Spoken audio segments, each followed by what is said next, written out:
The demolition crew had been working on the abandoned apartment complex on East Colfax Avenue for 3 days when the sledgehammer broke through the false wall. It was a Tuesday morning in late March 2024, and the air still carried that thin, brittle quality that Denver gets in early spring, when winter hasn't quite released its grip on the high plains. The foreman, a man named Rick Castellano, who had been in the demolition business for 26 years, heard the hollow sound first, that telltale echo that meant there was empty space where there shouldn't be any. He called for his crew to stop, raised his hand in that universal gesture for silence, and listened. In the sudden quiet, with dust motes spinning through the shafts of morning light that cut through the gutted building, he could hear something else.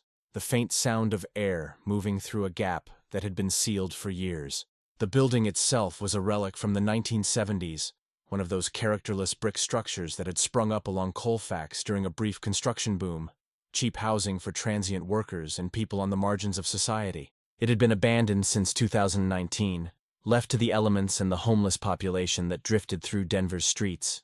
The windows were boarded up, graffiti covered every accessible surface, and the interior had been systematically stripped of anything valuable by scavengers who operated in the gray hours between dusk and dawn. The city had finally condemned it after years of complaints from the businesses nearby, and the demolition contract had gone to Castellano's company, with the understanding that the entire block would be cleared by summer for a new mixed-use development that no one in the neighborhood particularly wanted. When Castellano stepped closer to examine the wall, he could see that someone had gone to considerable effort to hide the seam. The drywall had been carefully matched, textured to blend with the surrounding surface, and painted over multiple times.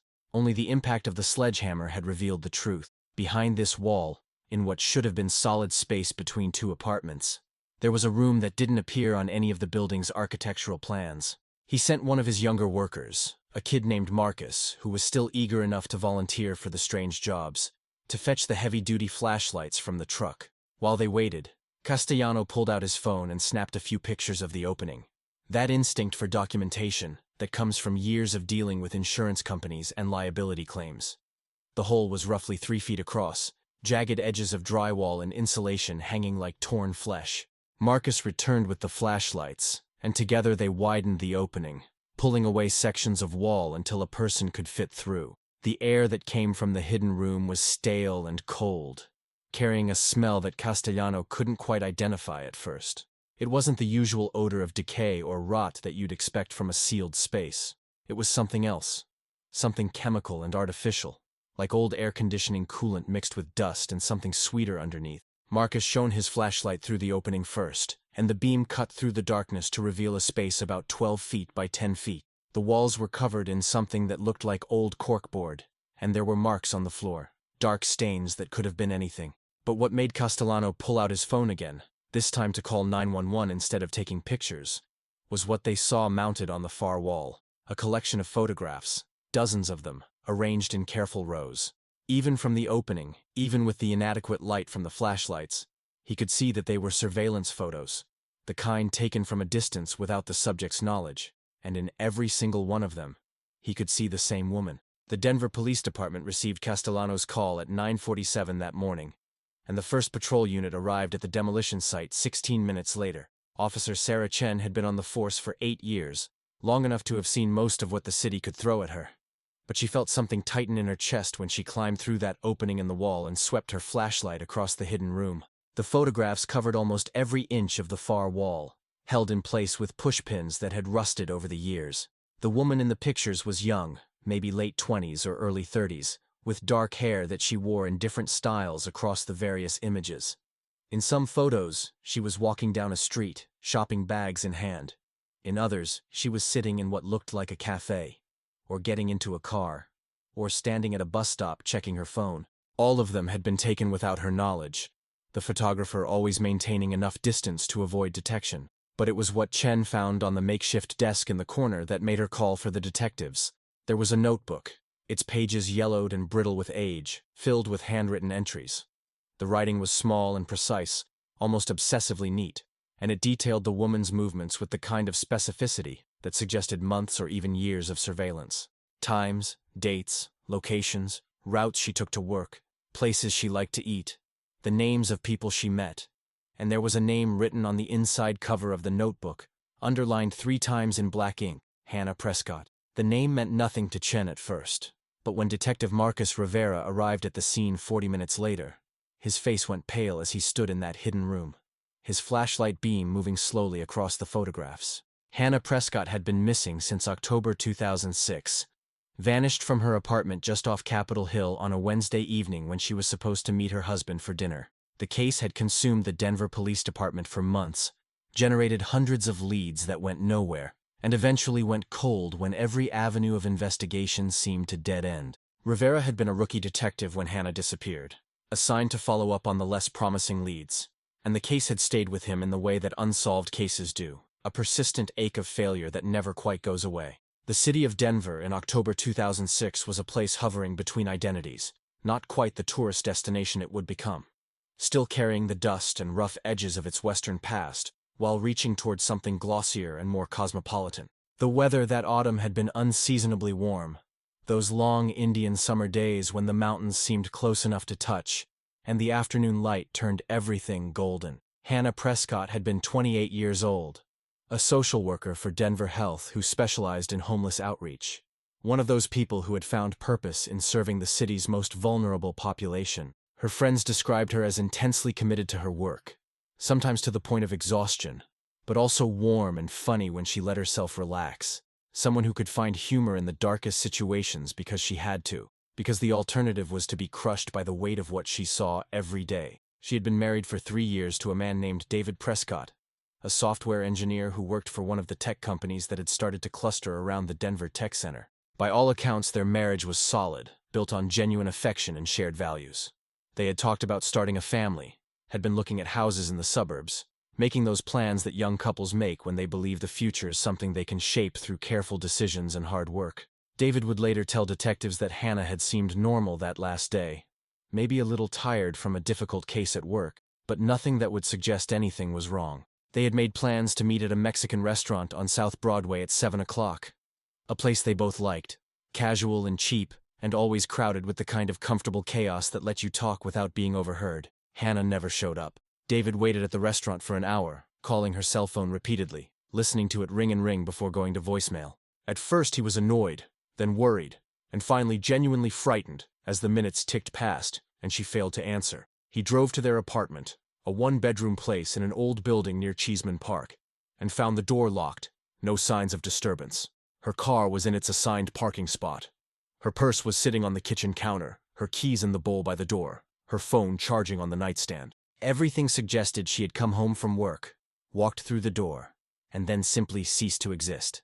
The initial police response was thorough, but ultimately fruitless. There were no signs of forced entry, no indication of a struggle, no witnesses who had seen anything unusual. Hannah's co-workers at Denver Health reported that she had left the office at her normal time, around 5:30, saying she was going home to change before meeting David for dinner. Security footage from the parking garage showed her getting into her car alone. Traffic cameras picked up her vehicle heading north on Broadway, then east on Colfax, consistent with her route home, and then nothing. She had vanished into that gap between surveillance points, that brief window of invisibility that exists even in a city covered with cameras. The investigation expanded rapidly. Detectives interviewed everyone in Hannah's life, building a picture of her routines, her relationships, her state of mind.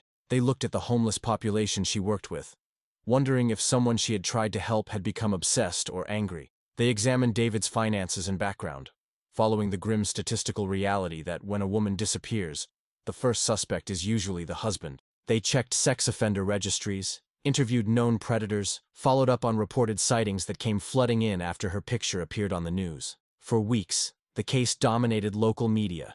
Hannah's face staring out from television screens and newspaper front pages, the public gripped by the mystery of a woman who had simply vanished from her own life. David Prescott became the face of that grief, appearing at press conferences with Hannah's parents, pleading for information, offering a reward that grew from $5,000 to $25,000 as weeks turned into months. Detectives watched him carefully, looking for the telltale signs of deception, but he passed every polygraph, answered every question, submitted to searches of his home and office and computer. His alibi for the evening Hannah disappeared was solid. He had been at work until 6:30, then stopped at a grocery store where security footage showed him buying wine and flowers. then gone directly to the restaurant where multiple witnesses and credit card receipts confirmed his presence. As autumn turned to winter and winter to spring, the investigation began to lose momentum. Tips dried up, leads petered out, and the case gradually slipped from the front pages to the inside sections of the newspaper, then disappeared from the news entirely. The Prescott family held vigils on the anniversary of Hannah's disappearance, but fewer people attended each year. David eventually moved away from Denver, unable to bear living in the city where he and Hannah had built their life together. Hannah's parents aged rapidly, the way parents of missing children do, carrying the terrible burden of not knowing, of existing in that limbo between hope and grief. Now, 18 years later, Detective Rivera stood in that hidden room with the photographs of Hannah Prescott surrounding him and felt the case roar back to life. The crime scene investigation unit arrived and spent hours documenting everything, photographing the room from every angle, carefully removing the pictures from the wall, bagging the notebook as evidence, searching for any trace of biological material that might yield DNA. Rivera called in the detectives who had worked the original case, those who were still with the department, and they stood together in the gutted apartment building, trying to understand what this room meant, what it revealed about Hannah's disappearance. The notebook was the key. As forensic document examiners worked to preserve and analyze it, Rivera and his team began the painstaking process of reading through every entry. The surveillance had started months before Hannah disappeared, possibly as early as May or June of 2006. The author of the notebook, whose identity was still unknown, had documented Hannah's life with disturbing precision: her work schedule, the routes she took, the coffee shop where she stopped most mornings, the grocery store she preferred, the friends she met for lunch, the yoga studio she attended on Tuesday evenings. Every aspect of her routine had been observed and recorded, creating a portrait of a life being studied like a specimen under glass. But the notebook entries weren't just observational logs. There were personal reflections too. Passages where the author wrote about Hannah in language that swung between admiration and something darker, more possessive. He wrote about her dedication to her work, how she treated the homeless people she worked with as fully human, deserving of dignity and care. He wrote about her smile, the way she moved through the world with purpose. And he wrote about belonging, about being invisible, about watching life from the outside and wanting desperately to be part of it. The writing suggested someone who was isolated, possibly mentally ill, nursing obsessions that had grown from observation into something more dangerous. The forensic team found other things in the room: carpet fibers that had been cut from different locations, samples that would need to be matched against known standards, hair strands that might yield DNA, and beneath the floorboards, carefully wrapped in plastic, items of clothing that would later be identified as belonging to Hannah. A scarf she had been wearing in one of the surveillance photographs, a sweater her mother remembered buying for her birthday, small personal items that had been taken, kept, preserved like relics. Rivera knew they needed to identify who had created this room, and the building's history became crucial. The landlord who had owned the property in 2006 was dead, but his records had been transferred to a management company that was less than helpful. Eventually, through property records and old rental agreements, they pieced together a list of tenants who had lived in the building during the relevant time period. Cross-referencing that list with the layout of the building and the location of the hidden room, they narrowed it down to 3 apartments that would have had access to the space. One of those apartments had been rented to a man named Leonard Kessler, a night janitor who had worked for a commercial cleaning company that serviced office buildings downtown. He had lived in the building from 2004 to early 2007, leaving shortly after Hannah disappeared, giving notice with no forwarding address. The rental application from 2004 listed an emergency contact, a sister in Colorado Springs, and when detectives tracked her down, she told them Leonard had died in 2019, a heart attack that took him suddenly at age 63. He had been living alone in a small apartment, no close relationships, no one who really knew him beyond surface interactions. The sister, whose name was Dorothy Kessler Martin, agreed to meet with Rivera at the Colorado Springs Police Department. She was in her late 60s, a retired teacher, and she seemed both confused and distressed by the detective's questions about her brother. She described Leonard as someone who had always been different, socially awkward, prone to fixations and obsessive interests. He had been diagnosed with various conditions over the years, anxiety disorders and possible schizoid personality traits, but had rarely sought treatment, finding psychiatry more threatening than helpful. He had held the same janitorial job for decades, preferring night work because it meant minimal interaction with other people. Dorothy had tried to maintain contact with him over the years, inviting him to family gatherings, calling regularly. But Leonard had gradually withdrawn, becoming more isolated and difficult to reach. When Rivera showed Dorothy photographs of the hidden room, carefully selected images that didn't reveal the most disturbing aspects, she went very quiet. Then she said something that made the detective lean forward in his chair. She said that Leonard had always been fascinated by social workers ever since he was a teenager. Their mother had been mentally ill, severely so, and social workers had been frequent visitors to their home, trying to help, trying to hold the family together. Dorothy remembered Leonard talking about these women, and they were almost always women, with a kind of reverent intensity, as if they were angels who had descended into the chaos of his childhood to offer salvation. The family had eventually fragmented, their mother institutionalized, the children scattered to different relatives, but Leonard had carried that fascination with him into adulthood. Dorothy agreed to let detectives search Leonard's apartment in Colorado Springs, and what they found there confirmed their worst fears. More notebooks, going back decades, documenting different women. Not all of them were social workers, but many were, and the pattern was consistent. Leonard would select a woman, study her, document her life, and then abruptly stop. The notebooks would end, the surveillance would cease, and he would move on to someone else. But Hannah Prescott's notebook was different. It was more detailed, more obsessive, and it didn't end with him losing interest. It ended with her disappearance. In Leonard's apartment, they also found newspaper clippings about Hannah's case, articles he had saved and annotated in the margins. And they found a key, small and brass, tucked into an envelope with Hannah's name written on the outside, in that same precise handwriting. The key didn't match any locks at Hannah's old apartment, and for days it remained a mystery. Another piece of the puzzle that didn't seem to fit anywhere. David Prescott was living in Portland now, working for a nonprofit that provided technology training to underserved communities. Rivera called him on a Tuesday evening, the same day of the week that Hannah had disappeared, though the detective didn't think about that until later. David's voice on the phone was wary at first, conditioned by years of disappointment to expect nothing good from calls about Hannah's case. But when Rivera explained what they had found, the hidden room and the photographs and the notebooks, David's breath caught in a way that made Rivera's chest ache with sympathy. They needed David to come to Denver, to look at the evidence, to help them understand if any of the items they had recovered meant anything, if any of the locations mentioned in Leonard's notebooks had significance. David arrived 2 days later, walking into the police station looking older than his 50 years, worn down by the grief of carrying an unresolved loss for nearly 2 decades. Rivera met him in the lobby, shook his hand, and led him to a conference room where they had assembled copies of the key evidence, being careful not to overwhelm him, but needing his help to move the investigation forward. David sat at the conference table and looked through the photographs of Hannah, images of her going about her daily life, unaware that she was being watched. His hands shook as he turned the pages, and twice he had to stop, pressing his palms against his eyes. He confirmed that the clothing items belonged to Hannah, recognized the scarf and the sweater and a pair of earrings that had been missing from her jewelry box. And when Rivera showed him the brass key, David stared at it for a long moment, then looked up with an expression the detective couldn't quite read. David said that Hannah's office at Denver Health had given all employees a locker in the break room, a place to store personal items during the workday. Hannah had kept a change of clothes there, some toiletries, things she might need if she had to work a double shift or respond to an emergency. The locker had been cleaned out after she disappeared.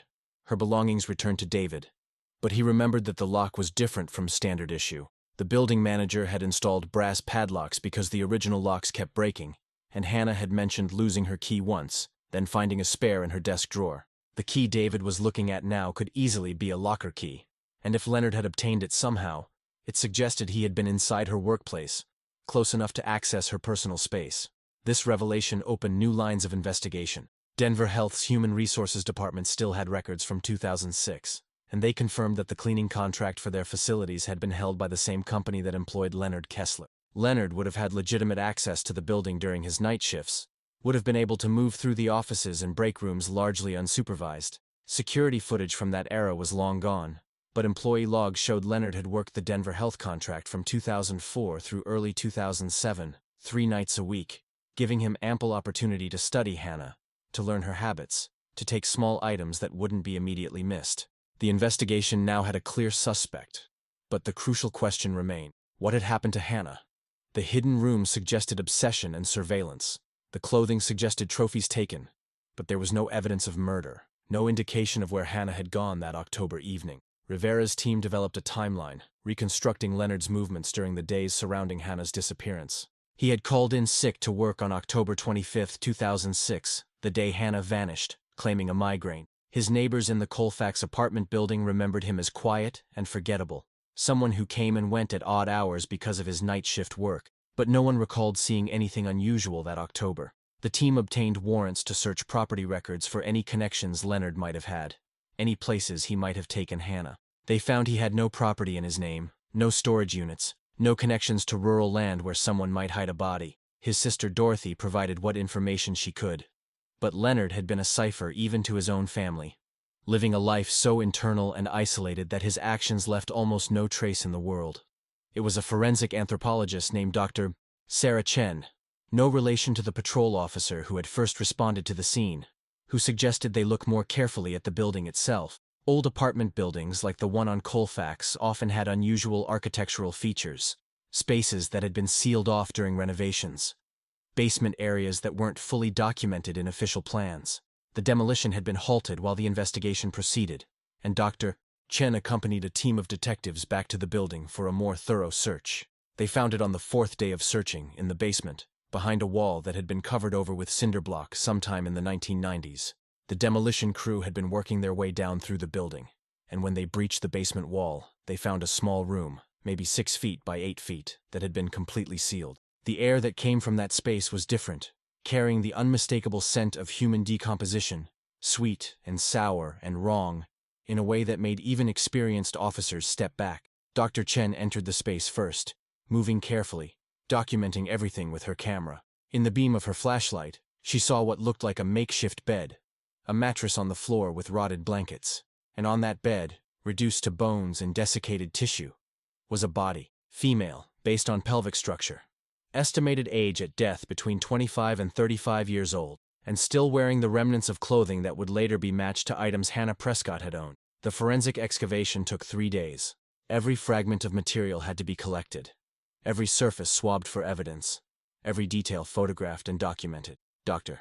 Chen's preliminary analysis suggested Hannah had been held in that room for a period of time before her death, though how long was impossible to determine. There were marks on the walls, scratches that might have been made by fingernails, though that was speculation. There were no obvious signs of trauma on the bones, no fractures or blade marks that would indicate violence, but tissue decomposition could hide many causes of death. The room's location was telling. It was directly below the apartment Leonard had rented, accessible through a section of basement that tenants rarely entered. The door had been hidden behind storage shelves, and once Leonard had sealed the victim inside and covered the entrance with cinder block, there would be no reason for anyone to discover it unless they were specifically looking. He had created a tomb within the building, a space where he could keep Hannah close, where he could visit during his shifts, descend into the basement under the guise of checking boilers or storage, and spend time with the object of his obsession. DNA analysis confirmed what everyone already knew. The remains belonged to Hannah Prescott. After 18 years of uncertainty, her family finally had an answer, though it was the answer they had dreaded. Rivera called David Prescott personally to tell him, wanting him to hear it from someone who cared rather than reading it in a news report. The phone call was brief. David's response reduced to silences broken by harsh breathing. He thanked Rivera for the call, for the work the department had done, and then hung up before the detective could say anything else. Hannah's parents were elderly now, her father in a nursing home with advancing dementia, her mother living with Hannah's younger sister in Aurora. Rivera visited them in person, sat in their living room with its photos of Hannah smiling from happier times, and told them what the investigation had found. Hannah's mother, Elizabeth, listened without crying, her face set in lines that spoke of years of preparing for this moment. When Rivera finished, she asked only one question: had Hannah suffered? Rivera told her what Dr. Chen had concluded, that there was no evidence of prolonged physical trauma, though he couldn't know what psychological torment she had endured. It was the truth, as much of it as he could offer, and Elizabeth seemed to accept it, nodding slowly. The press coverage of the discovery was intense. Hannah's case had never fully faded from public memory in Denver, one of those mysteries that the city carried with it, and the resolution brought a wave of news reports, feature articles, and television specials. Hannah's work with the homeless population became a focal point, with reporters interviewing the people she had tried to help, many of whom remembered her with genuine affection and grief. Vigils were held at Denver Health and at the demolished site on Colfax, People leaving flowers and candles and handwritten notes expressing sorrow for a woman they had never known, but whose story had touched them. The investigation into Leonard Kessler continued even after his death. Detectives looked at the other women documented in his notebooks, cross-referencing them with missing persons cases from the regions and time periods when Leonard had lived there. 2 cases showed possible connections: a social worker who had disappeared from Colorado Springs in 1998, and another woman who had vanished from Pueblo in 2003. Neither case had been solved, and the evidence was circumstantial, but the patterns were troubling. Leonard's obsessions might have claimed other victims, women who had tried to help people like him and had become targets because of their compassion. Dr. Chen, working with the forensic team, developed a theory about what had happened to Hannah. Based on the evidence from the basement room and Leonard's behavior patterns, they believed he had abducted Hannah from her apartment building, possibly drugging her in some way, then transported her to the basement room while other tenants were unlikely to notice. The building had poor security in 2006, no cameras, no overnight staff, and Leonard's job gave him the perfect cover for unusual comings and goings. He had likely kept Hannah imprisoned in that room for days, or possibly weeks, visiting her during his shifts, enacting some fantasy of connection and relationship that existed only in his disturbed mind. The cause of Hannah's death remained uncertain. The lack of obvious trauma suggested she might have died from dehydration, starvation, or possibly a medical emergency that Leonard couldn't or wouldn't address. Or perhaps he had poisoned her when he decided he could no longer maintain the situation, though toxicology was impossible given the state of the remains. Dr. Chen's best estimate, based on building records and witness statements, was that Hannah had died within a month of her abduction, though that was little comfort to anyone who had spent 18 years hoping she might still be alive somewhere. The legal aftermath was complex. Leonard Kessler was dead and couldn't be prosecuted, which left the case technically unsolved in official terms, though everyone involved knew who had killed Hannah. The district attorney's office prepared a detailed report documenting the evidence against Leonard, a document that would be filed with the case and made available to the Prescott family and the public. It was the closest thing to justice they could provide. David Prescott returned to Denver for Hannah's funeral, the second funeral, as he thought of it. They had held a memorial service in 2007 when hope of finding her alive had finally faded, but this was different. This was burial, closure, the final acknowledgement that Hannah was gone. The service was held at a church near Washington Park, the same church where they had married, and it was crowded with people who had known Hannah or been touched by her story. David sat in the front pew with Hannah's family, and when it came time for him to speak, he walked to the podium and stood there for a long moment, looking out at the assembled mourners. He talked about Hannah's fierce dedication to helping others, how she had seen people that society trained itself to overlook, how she had insisted on their dignity and humanity, even when it was exhausting and thankless work. He talked about her laugh, her stubbornness, her ability to find joy even in difficult circumstances. And he talked about the years of not knowing, of living in that terrible limbo, and how even though the truth was painful, there was something in finally knowing that allowed grief to begin its real work. He didn't mention Leonard Kessler by name, didn't give the man who had killed Hannah any place in his eulogy. This was about Hannah, about remembering who she had been and what she had meant. After the funeral, David stayed in Denver for a few days, meeting with Rivera and the other detectives who had worked the case. They showed him the rest of the evidence they had recovered, answered his questions as completely as they could, and gave him copies of reports he requested. On his last evening in the city, David drove to the site on Colfax where the apartment building had stood. It was just an empty lot now, the demolition completed, the ground scraped bare. He stood there as the sun set behind the mountains, painting the sky in shades of orange and pink, and tried to reconcile this place with the last moments of Hannah's life. Detective Rivera came to stand beside him, though neither man had planned the meeting. They had simply both felt pulled to this place, this ground where tragedy had unfolded hidden from sight for so many years. They stood together in silence for a while, watching the light fade from the sky, and then David said something that Rivera would remember for the rest of his career. He said that Hannah had spent her life trying to help people who lived in the shadows, people who were invisible to most of society, and it was darkly fitting that she had ended up hidden in the shadows herself, invisible and forgotten. But she hadn't been forgotten, Rivera replied. People had searched for her, had grieved for her, had never stopped caring even when the case went cold. And now she had been found, and her story had been told, and that mattered even if it couldn't undo what had been done. The case's resolution brought some changes to how Denver handled missing persons investigations. The police department implemented new protocols for maintaining surveillance of cold cases, regular reviews to ensure nothing was overlooked. Advocates for the homeless population pushed for better protections for social workers and others who worked with vulnerable communities, though progress on that front was slow. And the building site on Colfax, after some debate, was marked with a small memorial plaque, acknowledging that Hannah Prescott had been found there and honoring her work helping others.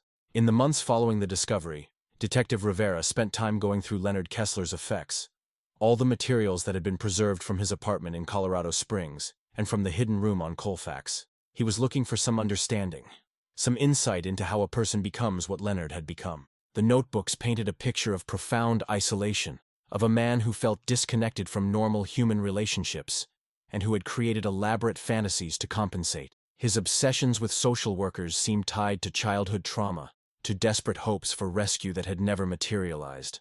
But none of that excused what he had done, and Rivera was careful not to let understanding shade into sympathy. Leonard had made choices, had acted on his obsessions, and Hannah had paid the price.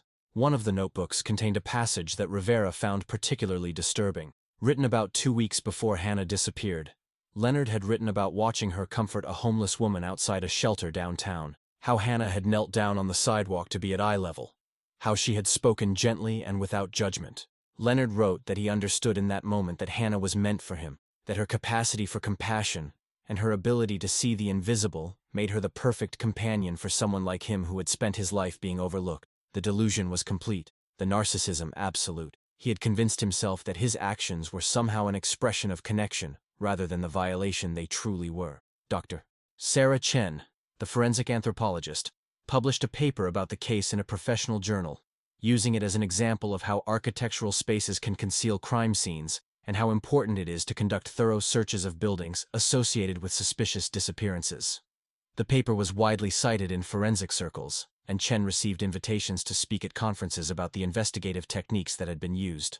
She always made sure to center Hannah's story in these presentations, to remind her audiences that behind the forensic details and investigative procedures was a real person who had been taken from people who loved her. Hannah's family established a scholarship in her name at the University of Denver, where she had gotten her social work degree. The scholarship was awarded annually to students who demonstrated a commitment to working with homeless populations and other underserved communities, keeping alive the values that Hannah had embodied. David Prescott contributed significantly to the scholarship fund, wanting Hannah's legacy to be about the work she had done, rather than how her life had ended. The 2 other potential victims that investigators had connected to Leonard Kessler remained open questions. The Colorado Springs Police Department reopened the 1998 case of the missing social worker, a woman named Jennifer Martinez, who had last been seen leaving her office on an evening when Leonard had been working in the same building. The parallels to Hannah's case were striking. Similar age, similar profession, similar pattern of sudden disappearance with no witnesses or evidence. Leonard had been living in Colorado Springs at the time, working for the same cleaning company, and his timesheets showed he had been working the night Jennifer vanished. But without the kind of physical evidence they had found in Denver, the case remained circumstantial, haunting in its implications, but impossible to prove. The Pueblo case from 2003 involved a woman named Carla Rodriguez, a counselor at a substance abuse treatment center, who had disappeared after her evening shift. Leonard had been living in Pueblo for a brief period that year, working nights at various commercial buildings. His notebooks from that time period mentioned a dark-haired counselor, but provided fewer details than his documentation of Hannah. Pueblo detectives interviewed Leonard's former landlord and co-workers, trying to establish his movements during the relevant time frame, but the trail was cold after more than 20 years. Without a body or clear evidence, Carla remained another missing person, whose fate might never be known. The question of why Leonard had sealed Hannah's body in the basement, rather than attempting to hide it elsewhere, occupied investigators' thoughts. Dr. Chen theorized that Leonard's psychology wouldn't allow him to truly let go, that even after Hannah's death, he needed to keep her close, to maintain the fantasy of connection. The hidden room he had created above suggested someone who built secret spaces, who needed to possess and control even if that control was only over memory and physical remains. By entombing Hannah in the building where he lived, Leonard ensured he could visit her, could maintain his obsession even after death had made it purely one-sided in a way it hadn't been before. Rivera sometimes wondered what would have happened if Leonard had lived long enough to see the building demolished, to know that his secret room would be discovered. Would he have tried to prevent it somehow? Or would he have welcomed the exposure, some final acknowledgement of what he had done? But Leonard had died 5 years before the building came down, likely never imagining that the demolition would eventually occur. that someone would swing a sledgehammer into exactly the right wall and reveal what he had hidden. On the first anniversary of finding Hannah's remains, a small gathering was held at Cheeseman Park, close to where she and David had lived during their brief marriage. Friends and co-workers from Denver Health attended, along with some of the homeless individuals Hannah had helped who were still in the area. Someone had organized a memory circle, where people could share stories about Hannah, and the stories painted a picture of someone who had been fully present in her work, who had treated each person she encountered as worthy of respect and care. One elderly man, his weathered face suggesting years lived rough, spoke about how Hannah had helped him get into housing after 2 decades on the streets, how she had advocated for him when others had given up. He said he thought about her every day, wondered what had happened to her, and now that he knew, he wanted to honor her by staying housed, by proving that her faith in him had been justified. David Prescott didn't attend the gathering, feeling that his grief was too private, too complex to share with strangers who had known Hannah in ways different from how he had known her. But he sent a letter that was read aloud, thanking everyone who had searched for Hannah, who had kept her memory alive, who had never stopped caring. He wrote that he had spent 18 years unable to move forward, trapped in the amber of not knowing, and while the truth was devastating, it had at least allowed him to begin the process of accepting that Hannah was truly gone. He had started dating again, he wrote, slowly and with great difficulty, because Hannah would have wanted him to find happiness rather than spending his life frozen in grief. He would never forget her, never stop missing the future they should have had. But he was trying to build a new life, and he hoped that somehow Hannah would approve. The case became a cautionary tale in law enforcement circles, used in training scenarios to illustrate the importance of thoroughly investigating buildings and spaces associated with missing persons cases. The National Center for Missing and Exploited Persons added Hannah's case to their database of resolved cases, noting the unusual circumstances of her discovery. Forensic journals published articles about the investigation, focusing on the techniques that had been used and the lessons that could be drawn for future cases. For the detectives who had worked Hannah's case over the years, the resolution brought mixed emotions. There was satisfaction in finally solving a mystery that had haunted them, in giving Hannah's family closure and bringing her home. But there was also frustration that they hadn't found her sooner, hadn't thought to search the building more thoroughly when the investigation was fresh. Rivera in particular struggled with these feelings, though his supervisor reminded him that they had done everything reasonable with the information available at the time. The hidden room had been expertly concealed, the basement space not documented in building plans, and without specific reason to believe Hannah was in that building. There had been no justification for the kind of invasive search that would have found her. In the end, what stayed with Rivera more than the forensic details or the investigative procedures was the human cost. Hannah had been a young woman full of purpose and compassion, trying to make her corner of the world better, and she had been taken by someone whose isolation and obsession had warped into something monstrous.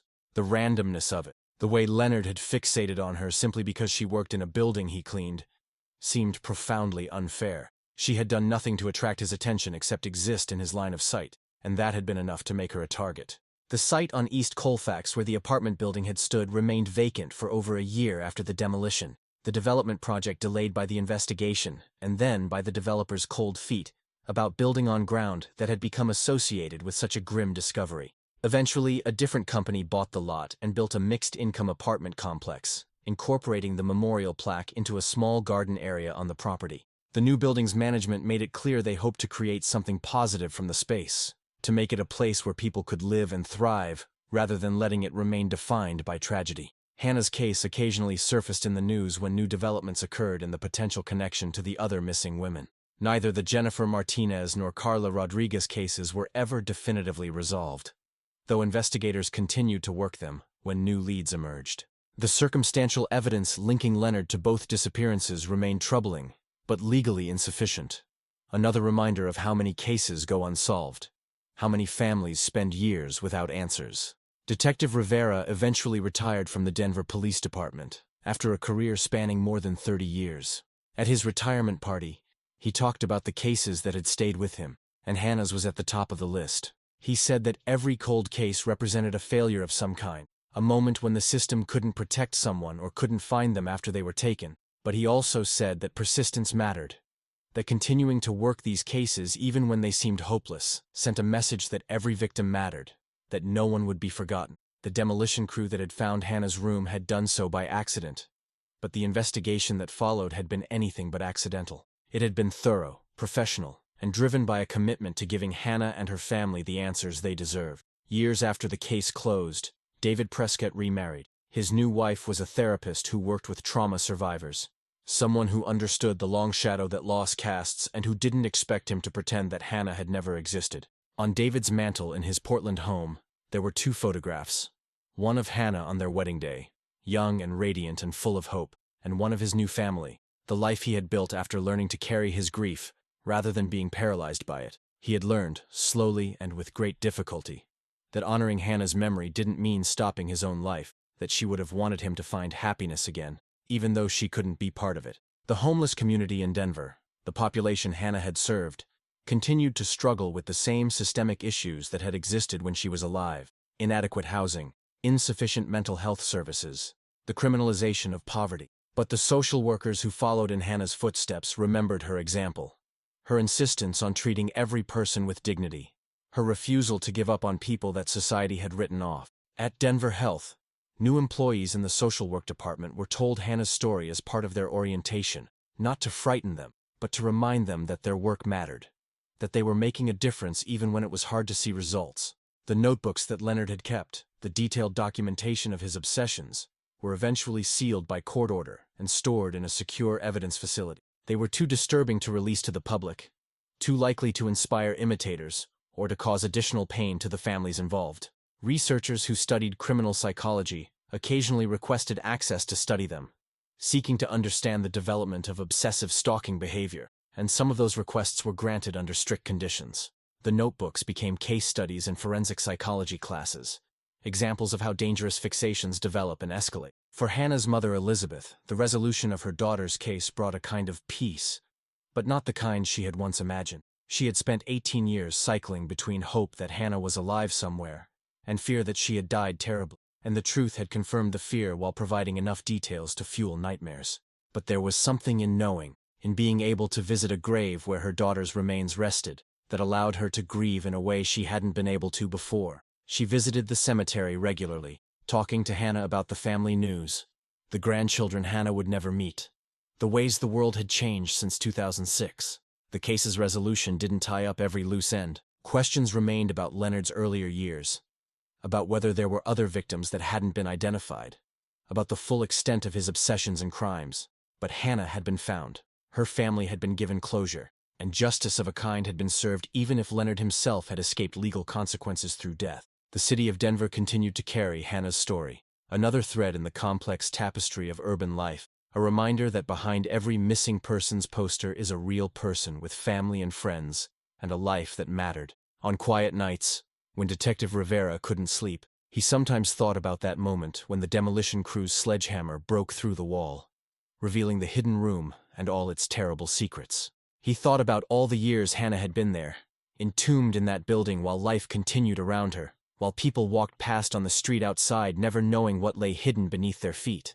He thought about the randomness of her discovery, how easily the room might have been missed, the building demolished without anyone ever knowing it held a victim's remains. And he thought about the other missing people, the ones whose cases remained cold, whose families still lived with not knowing. They were out there somewhere, waiting to be found, waiting for someone to swing a sledgehammer into exactly the right wall or to notice the one detail that would crack their cases open. Hannah Prescott had been missing for 18 years before a demolition crew found the hidden room that held her secrets. Her case became a reminder of the patience required in detective work, the importance of never giving up even when leads dry up and trails go cold. It became a testament to the power of chance and persistence working together, creating moments of discovery that provide answers, even when those answers bring pain. And it became a memorial to a woman who had dedicated her life to helping others, whose compassion had made her a target but whose memory continued to inspire the people she had touched. In a city that changes and grows and constantly reinvents itself, Hannah's story remained, a quiet tragedy that taught important lessons about vigilance, care, and the value of every human life.